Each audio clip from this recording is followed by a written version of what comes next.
10 درس اونیزه دمه وکړئ. پخوا به د اونۍ 9 ورځ د استراحت ورځ وه. دا ورځ به د ژوند مهمو او هغو عادي شیانو ته ځانګړې شوه چې له انسان نه به ایر شوي وو. مثلا کورنۍ سره وخت تېرول، یا د ځان تازه کولو او د ځان د ژور غبرګون لپاره 100 ساعتونه. دا له زیارکښو خلکو سره مرسته کوي چې ځان تازه کړي، انرژي واخلي او یوه ورځ لا بشپړ ژوند وکړي. اوس چې ژوند تیز شوی او فعالیتونو د انسان د توجه خپلولو لپاره سیالي کوي، نو دا ښکلی رواج له خپلو ټولو شخصي ګټو سره هیر شوی یا له منځه تللی. فشار په خپل ذات کې بد شی نه دی. دغه را سره زیاتره وخت په ډیر ښه کارونو کولو کې مرسته کوي.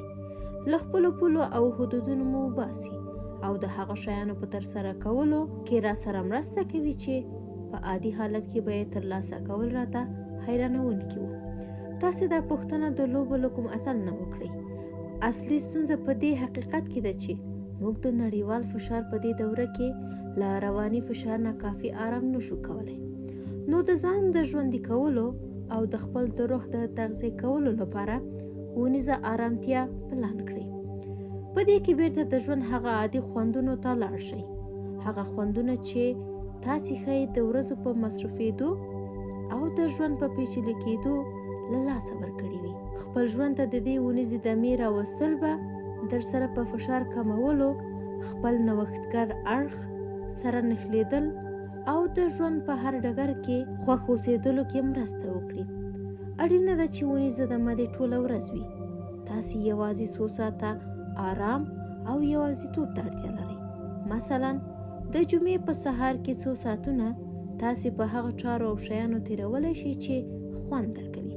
یا مثلا کتابتون ته تللی شئ، د اوبو په غاړه پلی ګرځېدلی شئ او بیا دا د خپل یاداشت په کتابچه کې لیکلی شئ. که ستاسې څه خوښیږي هماغه یو څه ډیر وکړئ، نو دا به مو د ژوند د ښه کولو په برخه کې لومړی ګام وي.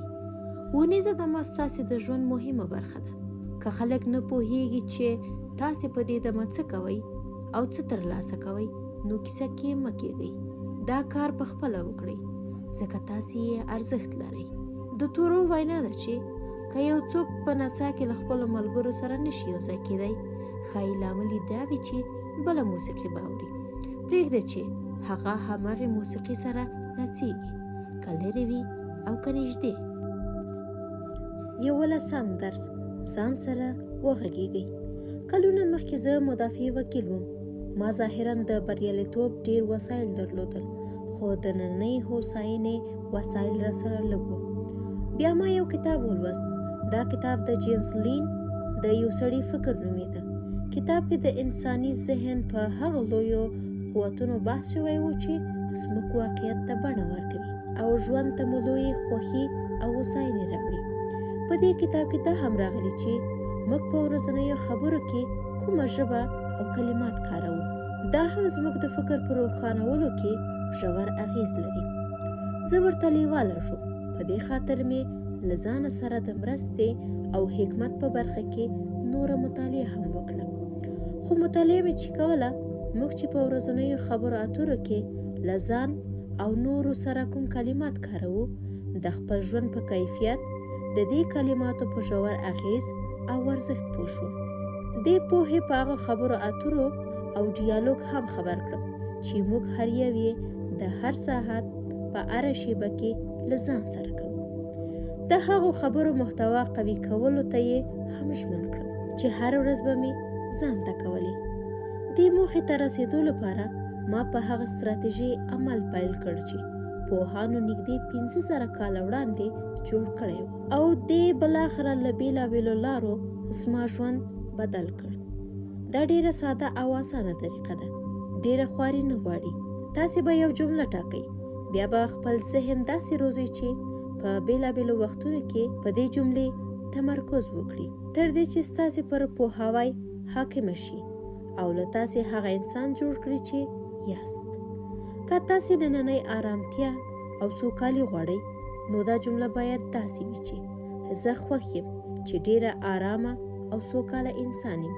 که پر ځان باور غواړئ، بیا دا جمله وټاکه چې زه خوښ یم چې پر ځان ډیر باور او نامحدوده جرأت لرم. که چیرې مادي غوښتنه لرئ نو داسې ویلی شئ چې زه ډېر خوښ یم چې پیسې او فرصتونه په خپله زما ژوند ته راځي. دا جمله مو چې وټاکله بیا یې ځان سره کار ته د تګ په وخت ورو ورو تکراروئ. که په لیکه کې منتظر یاست بیا یې هم تکرار کړئ. که د کور کارونه کوئ هم یې تکرار کړئ. هڅه وکړئ چې د خپل ژوند ټول بې ګټې وخت له دې ژوند ښه کوونکې قوې ډک کړئ. هڅه وکړئ چې خپله ټاکلې جمله په ورځ کې لږ تر لږه 200 ځله تر 4 اونیو تکرار کړئ. تاسې چې څنګه د آرامتیا، سوکالۍ او په ژوند کې د یوې موخې په لوړولو ګام واخلئ نو د دې جملې د تکرار ژورې پایلې به ووینئ. حضرت عنایت خان ویلي هغه تورې تر ملغلرو ډېرې ارزښتمنې دي چې اروا روښانه کوي.